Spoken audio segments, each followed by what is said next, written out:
In September 2008, a football club in the north of England was bought for £210 million. £210 million for the stadium, the badge, the squad, the debt, everything. That same club is now worth more than $8 billion. That is not a typo. That is a 40 times increase in value in less than 2 decades. And it happened to a team that, the season before the takeover, finished 9th and had not won a trophy in 32 years. So here is the question that drives everything that follows. How does that actually happen? How does a mid-table club with a leaking roof become the most feared machine in world football, and at the exact same time become the subject of 115 legal charges? Here is the part most videos skip. The money and the charges are not 2 separate stories. They are the same story. The thing that built the empire is the thing now on trial. By the end of this, you will be able to explain, in 1 sentence, what financial fair play actually means, and why a club can spend a fortune and still, technically, be following the rules. Let us start where it started, with a phone call from Thailand. Picture Manchester City in the summer of 2007. Not the Etihad you know today. A stadium built for the Commonwealth Games, repurposed for football, sitting in a part of East Manchester that had been industrial wasteland a decade earlier. The club was £56 million in debt. It had not won the league since 1968. Its most famous chant, for years, was not about glory. It was about mid-table mediocrity, worn as a badge of honor, because there was nothing else to hold on to. Then Thaksin Shinawatra, the former Prime Minister of Thailand, bought the club. He lasted about 14 months. He had fled Thailand under corruption charges. The Premier League decided he was no longer a fit and proper owner. City needed a new buyer, fast. That is when a private equity firm from Abu Dhabi, called the Abu Dhabi United Group, made an offer. It closed in September 2008. The price was a little over £210 million, somewhere between $100 and $120 million, once you strip out the debt they absorbed. Here is your first mini hook. That number is smaller than what some Premier League clubs now spend on a single striker. The whole club, stadium included, cost less than 1 winger would later cost across the city. Keep that number in your head. Everything else in this video is measured against it. The buyer was Sheikh Mansour bin Zayed Al Nahyan, a member of Abu Dhabi's royal family. Today he is Deputy Prime Minister of the United Arab Emirates and Vice Chairman of Mubadala, a sovereign wealth fund managing a portfolio reported at around £250 billion. But City was never bought directly with sovereign wealth fund money. It was bought through the Abu Dhabi United Group, Sheikh Mansour's private investment vehicle. That distinction sounds like a technicality. It is not. It is the exact seam where every argument about City's finances begins. Critics say the line between private wealth and state wealth in Abu Dhabi is blurry at best. City's entire defense, for 17 years, has been that the line is real, that every pound that came in was accounted for, disclosed, and legitimate. We will come back to that seam. It is the whole ballgame. But first, what did the money actually buy? Within weeks of the takeover closing, the answer arrived on transfer deadline day. City signed the Brazilian forward Robinho from Real Madrid for £32.5 million, a British transfer record at the time. It was a statement signing, timed for maximum impact. The message to the rest of English football was blunt. This club has changed. Over the next decade, City would spend more than £1.4 billion on players. Carlos Tevez arrived. Roberto Mancini came in as manager and delivered the club's first trophy in 35 years, the FA Cup in 2011. Then, on the final day of the 2011-12 season, Sergio Aguero scored in the 94th minute. City's first league title in 44 years, snatched from Manchester United on goal difference in literally the last kick of the season. That moment is worth pausing on.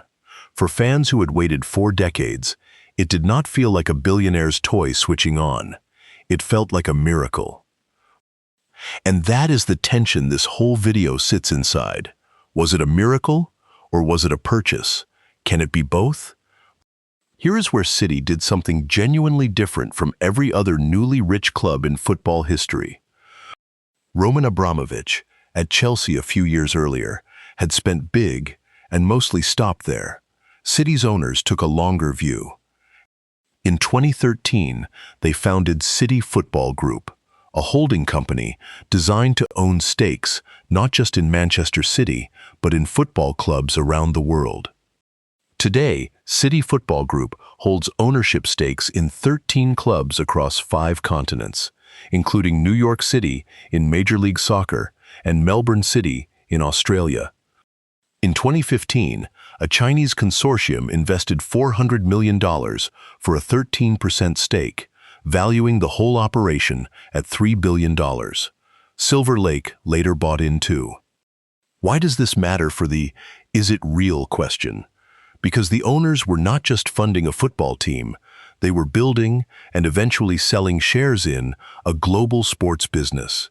And a business, unlike a hobby, needs revenue that stands up to scrutiny. Think about what that network does in practice. A promising 16-year-old scouted in Melbourne can be tracked, developed, and funneled through New York, or straight into the flagship club in Manchester. All inside one data system, one coaching philosophy, one medical protocol.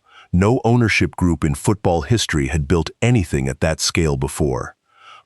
Rivals eventually copied pieces of the model, but City got there first, while the rest of football was still arguing about whether multi-club ownership was even a good idea.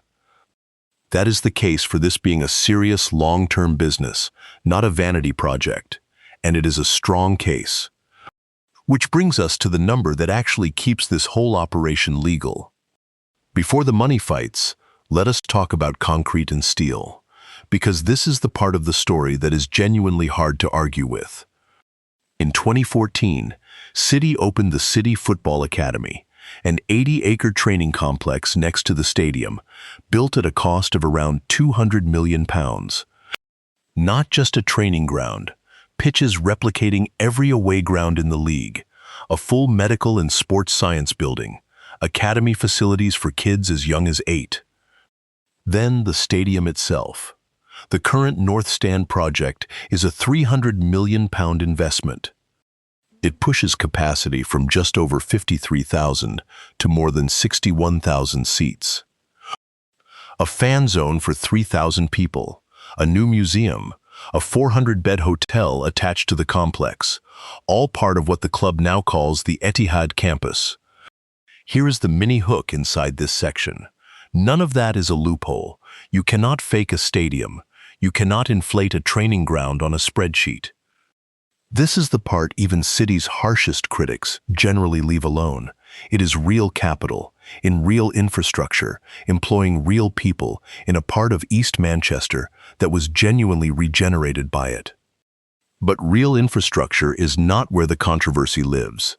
The controversy lives one level up, in the deals that pay for the players. In 2011, City signed a 10-year shirt and stadium naming deal with Etihad Airways. It renamed the ground the Etihad Stadium. At the time, it more than doubled the previous record for a stadium sponsorship deal. Here is the mini hook most explainers gloss over. Etihad is not a random airline that happened to like football. It is owned by the government of Abu Dhabi, the same government whose royal family owns Manchester City.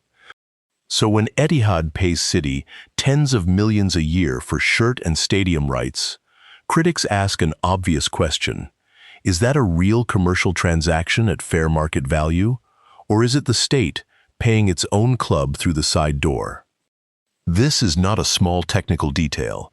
It is the entire argument at the center of the biggest financial scandal in English football history. In recent years, the Premier League introduced associated party transaction rules. Any sponsorship deal between a club and a company connected to its owners has to be independently checked against fair market value before it counts as income. It exists specifically because of situations like City's, a state-owned airline sponsoring a state-linked football club. Manchester City, alongside Newcastle United, another state-backed club, challenged those rules through a separate legal arbitration, arguing they were unlawful. In February 2025, an independent tribunal partly agreed. It ruled a piece of those rules unenforceable, though it stopped short of tearing up the whole system.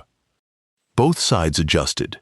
City accepted an amended version later that year, and the league used the updated framework to approve City's newest deals. Even the referee for "Is this sponsorship fair?" has been dragged into court by the club it is supposed to be checking.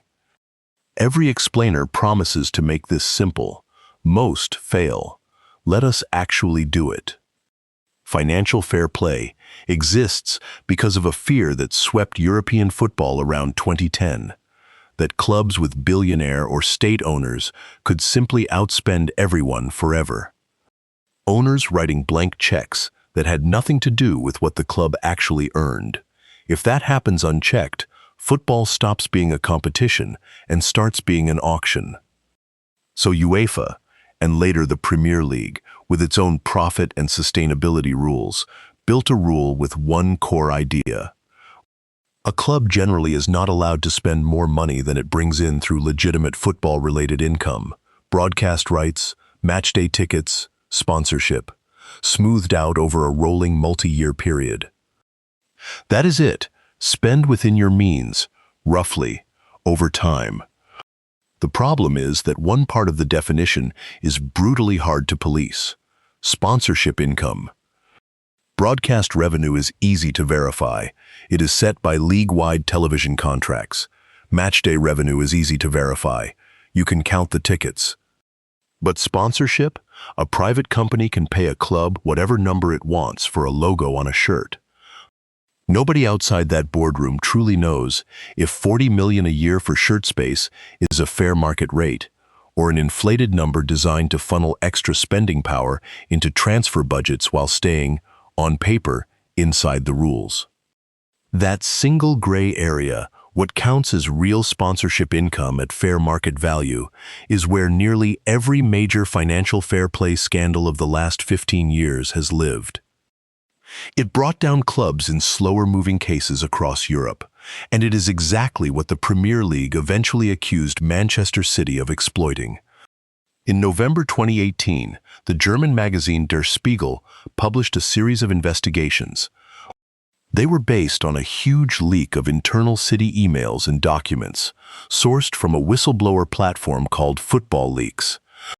The documents allegedly showed disagreements inside City's own finance department about whether certain sponsorship payments were genuinely coming from those companies, or whether they were being quietly topped up by Sheikh Mansour himself to make the books look compliant.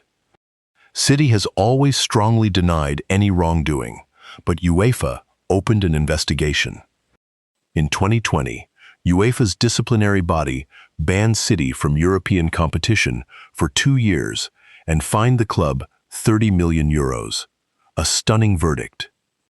City appealed to the Court of Arbitration for Sport. In July 2020, the court overturned the ban entirely and reduced the fine to €10 million. It ruled that most of the alleged breaches were either not proven or had passed the time limit UEFA had to charge them. City called it a vindication. Critics called it a technicality, a case thrown out partly on a clock running out, not because the underlying allegations were disproven. That split reaction is the exact split you find in every conversation about this club today. And 3 years later, the argument came back, bigger. This time, it was not UEFA asking, it was City's own league. In February 2023, the Premier League formally charged Manchester City with breaches of its financial rules. The number that made headlines everywhere, 115 alleged breaches, covering a 9-year period, from 2009 to 2018.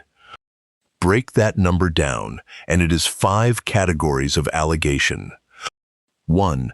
That city did not accurately disclose its true financial position. 2. That it did not accurately disclose player and manager salaries, including payments allegedly made to former manager Roberto Mancini outside his official contract. 3 and 4. That it breached UEFA's financial fair play rules across multiple seasons and breached the Premier League's own profitability rules.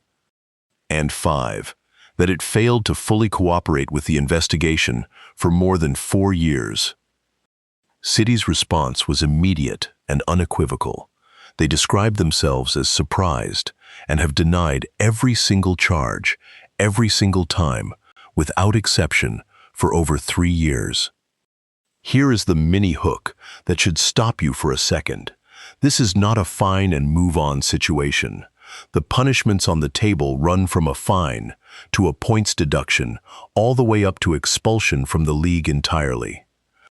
For context, Everton and Nottingham Forest were docked points in recent seasons for far more limited breaches. City is facing more than 100 allegations spanning nearly a decade. The hearing itself ran from September to December 2024 in front of an independent panel in London, entirely private, no cameras, no live updates, no leaks from inside the room. Both sides have sat in near total silence ever since. As of the middle of 2026, the world is still waiting for a verdict, originally expected more than a year earlier. Even the Premier League's own chief executive, asked directly in public, has simply said he cannot comment, after 3 years of not commenting. Think about that. A verdict this significant sat in a sealed room for over a year and a half while City kept winning trophies underneath it. That is not just a legal story.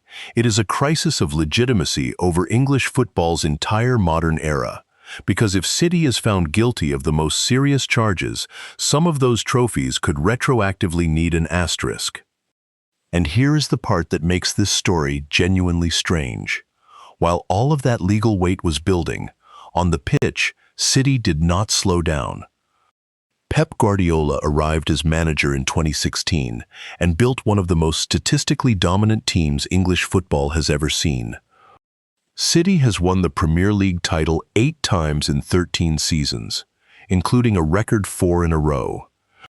In 2023, they finally won the Champions League for the first time in the club's history, a historic treble alongside the league and FA Cup.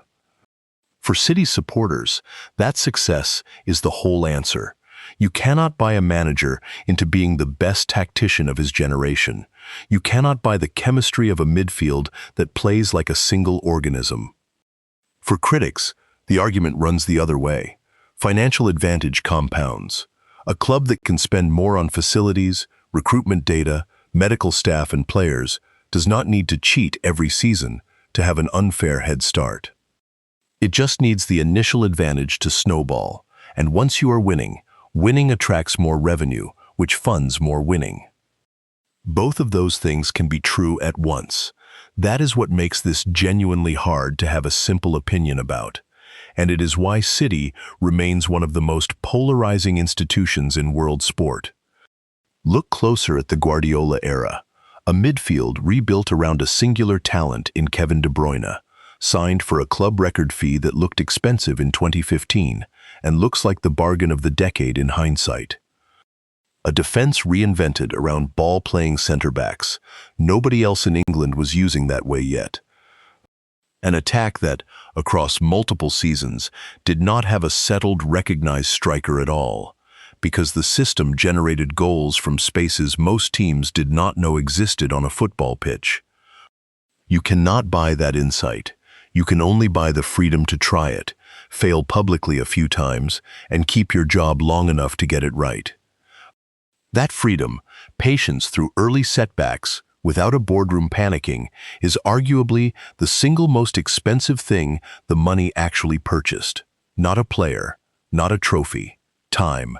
And time, in football, is the one resource almost no club has. Let us zoom back out to the actual balance sheet, because the scale of what has been built is worth putting real numbers on. For the 2024-25 season, Manchester City reported total revenue of £694 million, the third highest figure in the club's history. And for 5 straight years running, higher than fierce local rival Manchester United. On the Deloitte Football Money League, the annual global ranking of football's biggest earners, City has repeatedly finished in the top 2 or 3 clubs on the planet, trading places at the very top with Real Madrid. The kit deal with Puma was extended in a 10-year renewal, reportedly worth close to £100 million a year, a huge jump from the previous agreement.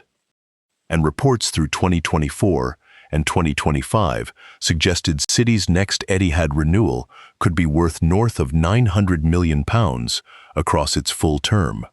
If confirmed, one of the largest sponsorship agreements in the history of sport. And City Football Group as a whole, the umbrella business, has a chairman publicly estimated in 2026 to be worth no less than $10 billion if it were sold today. Read those two numbers back to back one more time. $120 million in 2008, $10 billion minimum in 2026. That is not growth. That is a different order of magnitude entirely. An 80 times multiplication in less than 2 decades, in an industry where most clubs are lucky to double. Let us bring this back to the promise from the start. Is Manchester City's success real or bought? Here is the honest answer, the one that does not fit either fan chant. It is both, and the two cannot be separated. The stadium is real concrete. The training ground is real infrastructure. The trophies were won by real footballers on real grass, against real opposition. None of that is fake, and none of it disappears, no matter how the case ends. But the fuel that made all of it possible, the fees, the wages, the scale of investment that turned a mid-table club into a global superpower, came from a financial structure the Premier League is still, right now, trying to determine was fully legitimate.